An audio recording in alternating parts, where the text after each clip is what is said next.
When grief hurts enough, people don't just cope, they survive. And sometimes survival doesn't look healthy.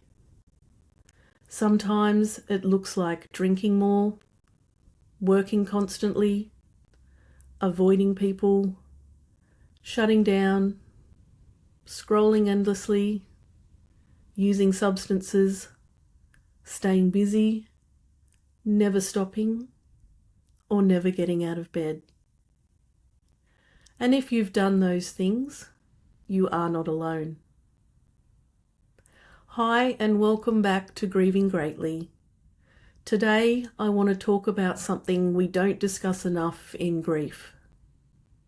Not grief itself, but what we do to escape it.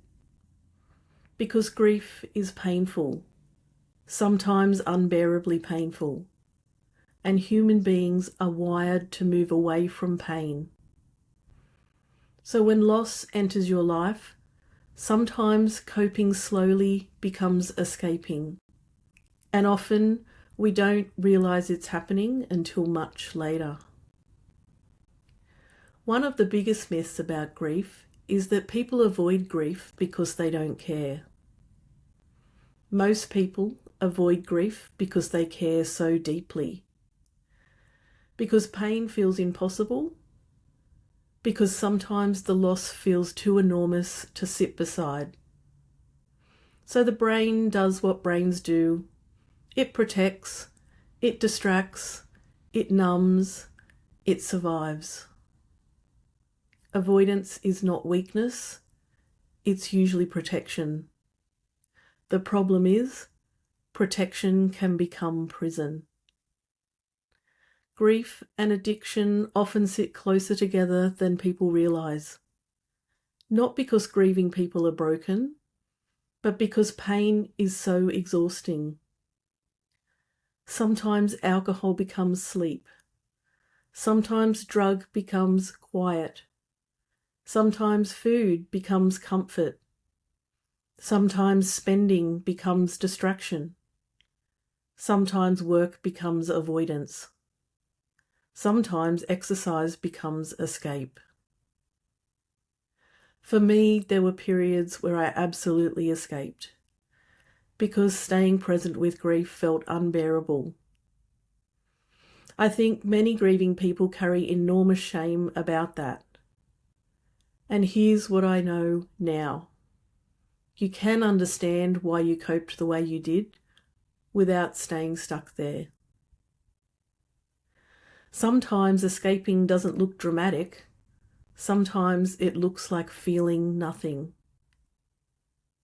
You stop crying, stop talking, stop answering messages, stop engaging, and stop recognizing yourself. People might even tell you seem better, when inside you feel numb. Emotional shutdown is something many grieving people experience because feeling everything all the time is exhausting.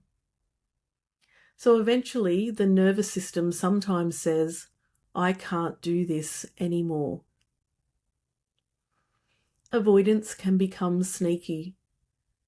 You stop going places, avoid photos, avoid songs, avoid friends, avoid hospitals, avoid conversations, and avoid memories.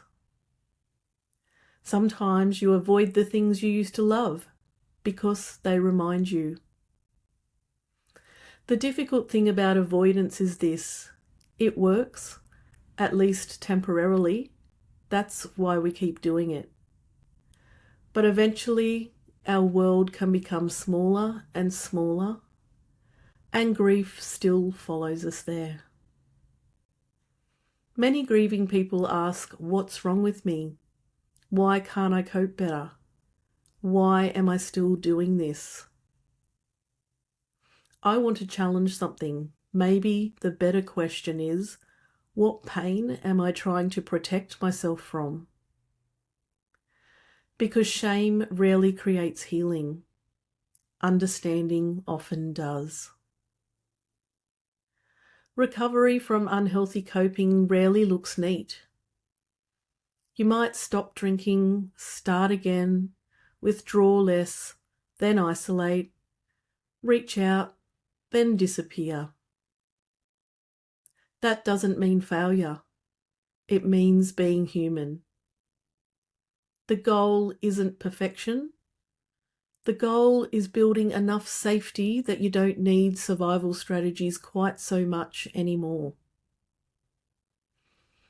If grief has pulled you into coping strategies that no longer feel helpful, start small, very small. Ask, what am I needing right now? What feeling am I avoiding? What is one kinder choice available? You don't have to fix your whole life. You only need one next step. Maybe that's texting someone back, drinking water, eating something, walking outside, attending counselling, reducing rather than stopping immediately, and admitting you're struggling. Tiny steps count. There's something else I want to say here. If you're listening to this and thinking, this isn't just coping anymore, I'm stuck, I'm drowning, I don't know how to stop. Please hear me when I say this. You do not have to carry this by yourself. Because grief can become incredibly isolating. And when unhealthy coping takes over, shame often convinces us to stay quiet. But healing rarely happens in isolation. Sometimes we need people beside us, counsellors, friends, support groups, family, recovery supports, someone safe. And I want you to know something else. I understand the depths of that pain. I understand what it feels like when surviving feels harder than anyone around you realizes. I understand trying to escape because staying present hurts too much. And because I understand that, I also know this. Things can change. Not overnight, not perfectly, but slowly, gently, with support. Reaching out is not weakness. Sometimes it's the bravest thing grief asks us to do. There's one more thing I want to speak about. Sometimes grief becomes so painful, so exhausting, so relentless, that people don't necessarily want to die, they just want the pain to stop. And if you've had thoughts like, I can't do this anymore, I don't want to wake up, I don't know how to keep carrying this, I want you to know something. You are not broken and you are not alone. Thoughts like these can happen when pain feels bigger than your capacity to hold it. They are not something you have to manage by yourself. Please tell someone, a friend, a family member, a counsellor, a doctor, a crisis service, anyone safe. Because grief can lie to us. It can tell us we are trapped, but support creates options. And from someone who understands how deep grief can go, I want you to know this. You deserve support before things become unbearable. If you have coped through alcohol, through substances, through shutting down, through pretending, through staying busy, through avoidance, I need you to hear this. You survived, and survival deserves compassion too. Grief asks impossible things of us, and sometimes we survive impossible things imperfectly. The ways you coped may not be the ways you want to continue, but they were trying to help you survive. Healing isn't about becoming someone new. Sometimes it's simply learning you no longer need the amount that protected you before. And if this week you notice a ladybug or a turtle moving slowly along, or something that resonates more with you, just let it remind you.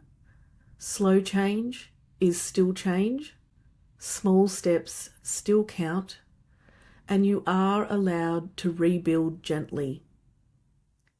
This episode is for Harry and for every person who survived grief the only way they knew how. I'm here with you, and I'll be with you in the next episode. For Harry and for every life deeply loved. And just a gentle reminder, if today brought up anything difficult, or if you recognised yourself in the coping strategies or thoughts we discussed today, please don't sit with that alone. Please reach out, Lifeline 131114, Suicide Callback Service 1300 659 467, Grief Australia 1800 642 066, or reach out for professional support if you need someone beside you. You can also contact me anytime on 0431 212 575. Thank you.